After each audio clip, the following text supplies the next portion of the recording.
대체 어디야? 집이지. 우리 새로 시작한다고 그랬잖아. 이게 그거야. 아빠는 빅 가든 하나 만들 거야. 네, 안녕하세요. 문화로 인한 경제의 신기주 기자입니다. 미나리의 흥행 역주행. 미나리 흥행 성적이 100만 명을 돌파했죠. 그러니까 2021년 개봉 영화 가운데 무려 흥행 3위인데요. 처음에 미나리의 작았던 흥행에 비하면 지금 엄청난 흥행 성적을 기록하는 겁니다. 올해 개봉한 영화 중에서 흥행 1등이요. 미국 애니메이션인 소울이고요. 2등이요. 귀면의 칼날이라고 일본의 또 다른 애니메이션입니다. 이렇게 애니메이션 정도가 흥행하던 한국 영화계 안에서 미나리는 코로나로 사실상 초토화된 한국 영화계의 마지막 희망이 됐죠. 당연히 이건 명불허전 명배우 윤여정 씨의 93회 아카데미 여우조연상 수상 덕분일 겁니다. 심지어 3월 전체 극장 관객만 놓고 봤을 때 미나리가 4.7%나 전체 관객을 증가시켰다는 통계 조사도 있습니다. 당초 미나리는 3월 초에 개봉했을 때만 해도요 관객이 4만 명 정도에 불과했으니까 아주 미나리처럼 작은 힘없는 시작이었는데, 그런데 윤여정 배우의 아카데미상 수상으로 윤여정 신드롬을 불러일으키면서 흥행 대역주행을 시작했습니다. 결국 100만 돌파라고 하는 거해산 영화로서 놀라운 성적을 기록했죠. 그런데 미나리가 엄밀히 말해선 한국 영화가 아닌 건 아시나요? 미나리는 미국에서 제작된 외국 영화입니다. 다만 한국어 대사가 나오죠. 그래서 문화로 있는 경제도 화제작 미나리를 안 짚고 넘어갈 수 없었습니다. 미나리를 통해 살펴보는 수입 영화의 경제학, 그리고 윤여정의 경제학, 그리고 미국 경제 안에서 아시아계 이민자들이 차지하는 비중, 이런 거 살짝 짚어 다뤄볼까 싶습니다. 일단 미나리의 제작사는 플랜 B 엔터테인먼트인데요. 영화 좋아하시는 분들은 한 번쯤 들어보셨을 영화사일 것 같습니다. 아카데미에서 윤여정 씨의 여우조연상 수여자로 나섰던 인물이 브래드 피트였죠. 배우 브래드 피트가 경영하는 영화사가 바로 플랜 B입니다. 브래드 피트가 던 전처 애니스톤과 함께 설립했던 영화사고요. 2005년 이혼 이후에는 브래드 피트가 혼자 소유하고 있습니다. 브래드 피트가 안젤리나 졸리와 우연한 다음엔 배우로서보다는 제작사로서 플랜 B 경영에 집중하는 모습을 보이고 있는데, 그래서 결혼 대신 플랜 B일 수도 있겠네요. 여러 가지 의미의 플랜 B인데, 어쨌든 투자를 받지 못한 인디펜던트 시나리오가 마지막으로 찾는 영화사가 플랜 B 엔터테인먼트이기도 하죠. 할리우드의 신성이죠. 티모시 살라메가 주연을 맡은 영화가 있어요. 더킹 헨리 5세라는 영화가 있습니다. 이게 엄청난 걸작인데 이 영화를 만든 영화도 플랜 B입니다. 그리고 에드 아스트라가 있었죠. 브래드 피트가 이혼 이후에 우울증을 연기로 승화시켰던 바로 그 영화입니다. 봉준호 감독의 넷플릭스 데뷔작이었죠.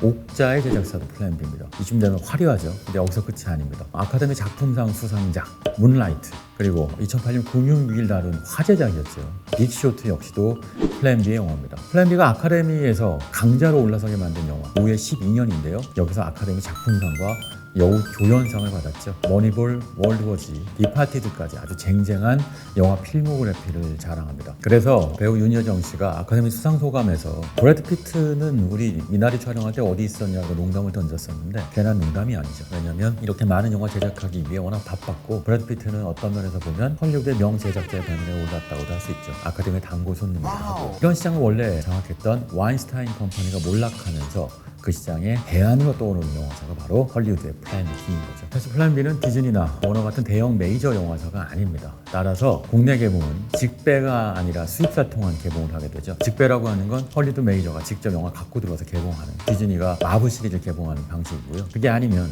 간접적으로 우리나라 영화사한테 영화를 팔아서 그 영화사가 국내에 개봉을 시키죠. 그런데 재밌는 것은 플랜 B와 연결되어서 흥행 영화들을 콕 집어서 잘 사오는 국내 영화 수입사가 또 존재한다는 겁니다. 지금은 정말 화제를 모으고 있는 수입사인데요. 그 수입사의 이름은 판시네마입니다. 노예 12년도 바로 이 판시네마가 수입했었죠. 국내 흥행도 잘 됐고요. 그래서 판시네마의 별명이 영화 수입 업계의 마이러스의 손입니다. 2013년에 개봉한 영화죠. 비긴 어게인, 2016년에 개봉했던 라라랜드 역시 화제작이고 데이트족들한테는 피할 수 없었던 영화였는데 역시 판시네마의 수입작이었습니다. 지금까지 판시네마라는 영화 수입사가 수입해서 개봉시킨 영화는 무려 120편에 달하고요. 그런데 실제로 여기서 손익분기점을 넘긴 영화 고작 10%밖에 안 됩니다. 손익분기점을 넘긴 영화 10편밖에 안 된다는 건 마이너스의 손일지도 모르겠죠. 하지만 10%의 흥행이 나머지 90%의 수입 비용 이런 걸 다 벌충하고도 남는 게 바로 영화 수입 비즈니스의 본질입니다. 그래서 영화 수입 업계는 언제나 로또를 찾아 헤매는 영화 수입 업자들이 넘쳐나죠. 해외 영화 마켓에 가보면 마치 단 한 편의 로또를 찾아서 헤매는 영화의 흥행성과 예술성을 동시에 평가하려는 전문가들도 우글거리게 됩니다. 한편 한시네마 역시도 망한 영화가 있는데요. 헥소고지라는 영화인데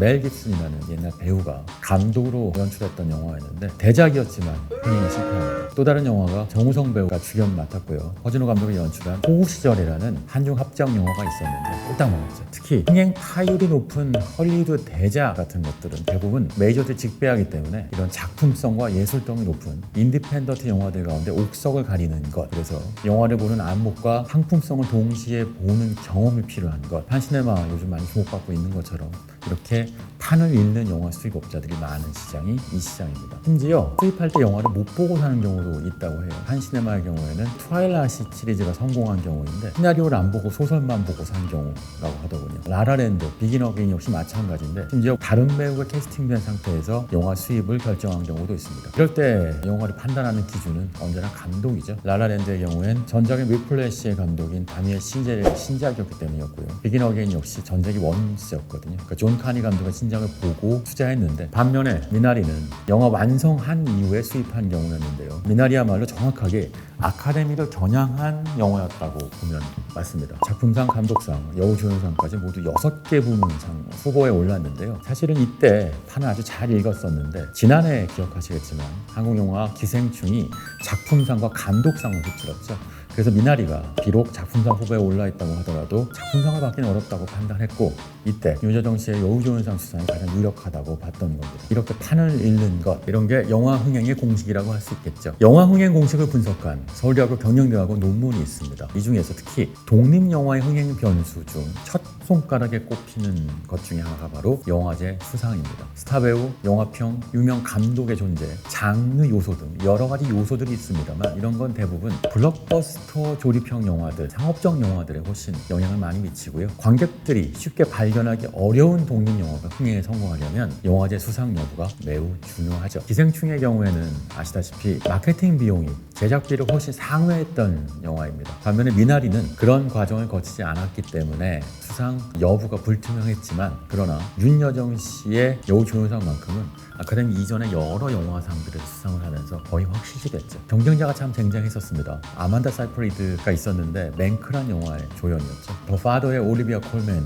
티빌리의 노래라고 이 영화의 여우조연상 후보로 글렌 클로즈가 나왔었습니다. 이런 쟁쟁한 후보들이 있었기 때문에 결국은 이 미나리 수상이 아카데미 효과를 극대화시켰던 겁니다. 아시다시피 아카데미는 영화상이라고 불립니다. 영화제, 필름 페스티벌이 아니고 어워드인 거죠. 1929년에 처음 열렸는데, 그런데 영화제처럼 요즘 바뀌어 가고 있습니다. 왜 그러냐? 바로 아시아 영화에 대한 문턱을 낮추고요, 다양성 영화제로 바뀌고 있기 때문인 거죠. 아시아 이민자들이 소비에서도 생산에서도 정치, 경제적인 영향력이 증가하면서 문화적으로도 파워를 갖게 되고, 그것이 아카데미가 이런 것들을 반영하게 되면서 기생충과 미나리의 흥행으로 이어지고 있는 겁니다. 1980년대 헐리우드 메이저가 연기하지 않는 독립군소 영화사들이 좀 있었어요. 이때 중강규모 시장을 노리는 작품들을 만들면 좋겠다라는 생각을 하게 됩니다. 이렇게 처음 생각했던 존재가 바로 와인스타인 형제가 세운 미라맥스라는 영화사였죠. 그리고 미라맥스는 아카데미를 영화상 목표로 세우는 게 아니라 마케팅의 수단으로 겨냥하기 시작합니다. 1990년대에 와인스타인 미라맥스로 대표되는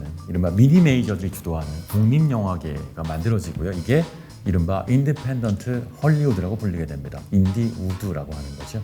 이렇게 인디우드에서 메이저로 등장한 대표적인 영화 감독이 바로 우리가 잘 아는 쿠엔틴 타란티노고, 스티븐 소더버그고, 로버트 로드리게스고, 그리고 유명한 코엔 형제들인 겁니다. 이때부터 아카데미는 묘하게도 칸 영화제나 베르린, 베니스의 유럽 영화제와 동기화되는 경향을 보이게 되는데요. 대표적인 영화가 기생충이었죠. 기생충은 칸 영화제 황금종려상을 받았고, 동시에 아카데미 작품상과 감독상을 휩쓸었으니까요. 아시다시피 와인스타인은 몰락했습니다. 성희롱으로 몰락했죠.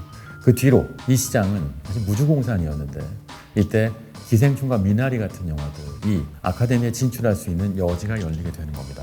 헐리우드 영화 산업은 인디우드 시장을 겨냥한 포스트 미라맥스를 두고 여러 영화사들이 경쟁하는 시장이 되고 있습니다. 대표적인 영화사가 네온이라는 영화사인데요. 네온은 텍사스 오스틴 출신의 팀 리그라는 인물과 한때는 와인스타인 패밀리에서 일을 했던 톰 퀸이라는 인물이 2010년에 만든 영화사입니다. 두 사람이 바로 봉준호 감독의 열렬 팬이었고요. 그리고 톰 퀸은 설국열차의 북미 배급을 담당하기도 했었죠. 플랜 B 같은 영화사들이 등장하면서 제작과 배급에서 인디우드의 세대 교체가 이루어지고 있습니다. 그건 국내 시장에도 상당한 영향을 미치고 있는데요. 아까 말씀드린 것처럼 판시네마가 대표적이죠. 판시네마는 영화 수입만 했던 영화사는 아니고요. 올드보이에 처음 투자했던 투자자로도 유명합니다. 우아한 세계나 사생결단 같은 영화들에도 투자했었죠. 아카데미는 이렇게 아시아 이민자의 이야기를 그린 미나리를 통해서 미국 안에서 아시아 이민자들의 경제적 영향력도 반영하고 있고, 또 한편으로 인디우드 시장의 판도도 바꾸고 있고, 한국 수입 영화 시장의 로또 판도도 바꾸고 있습니다. 우리 여기 있다간 망할 거야.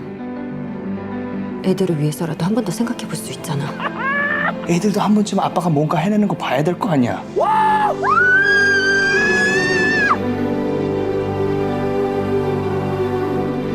비켜라 이놈아. 할머니는 진짜 할머니 같지 않아요. 오늘 문화로 있는 경제의 신기주 기자였습니다.